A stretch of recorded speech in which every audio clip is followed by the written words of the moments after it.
Hi and welcome to this week's vlog. In this Ask for More series, what we're doing is looking at how do we ask for more of what we want so that we have more of our needs met, because it's not something that we're necessarily taught how to do.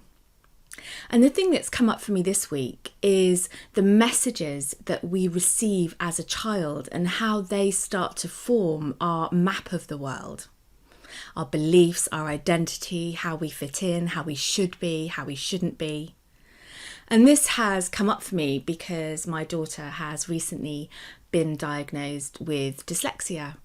And the messages and the materials and the support that's available for children with dyslexia is so much more appropriate than when I was a child and some of my peers were diagnosed with dyslexia. Now it's much more that social model of how do you meet somebody where they are, and if they learn differently, how do you teach them differently? But some of the messages that I received as a child were things like constantly I was being told to stop fidgeting and I needed to learn some grace. It's not very helpful. So the message I received was there's something wrong with me and I'm not good enough.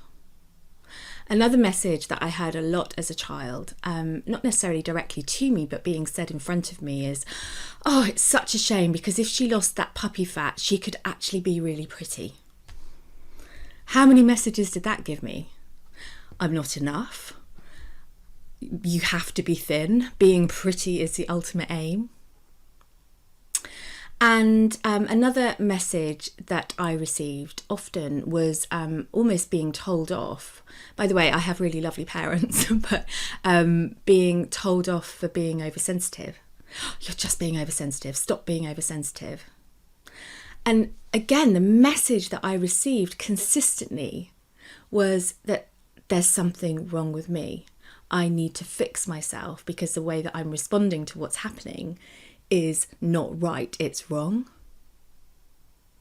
And of course these messages, unless we address them and unless we change them, can often stay with us as we grow up to become adults. So my invitation to you in this week's vlog is just to spend a little bit of time thinking about what were some of the key, really unhelpful messages that you received as a child. Even if you had the most lovely, caring family, there were probably some messages there and they have probably formed your map of the world, how you see yourself, some of your limiting beliefs, maybe part of your identity as an adult.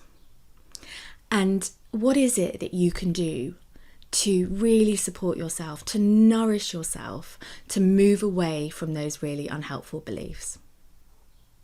So one thing might be simply to decide what you would like to believe instead, because those beliefs are somebody else's and they were probably passed down from generation to generation and they're of their time, they're not relevant now. So what would you like your new belief to be, and how can you start to practice living with that new belief? So one of the things that I change from I'm not enough and there's something wrong with me, I'm smiling because it's just so incorrect, is that of course I'm enough. And then that led and developed onto this deep appreciation of myself, whilst not becoming narcissistic or an egomaniac, of course, but really just appreciating myself for being a human being, for being me, for all the things I do and all the things I don't do. So that, I think, can be a really good place to start. But as ever, change starts with awareness. So the first step is to be aware of what patterns or beliefs that you may still have from unhelpful messages as a child. I would love to hear about it as ever. And as ever, if you need more support, please reach out and I'll see you next time.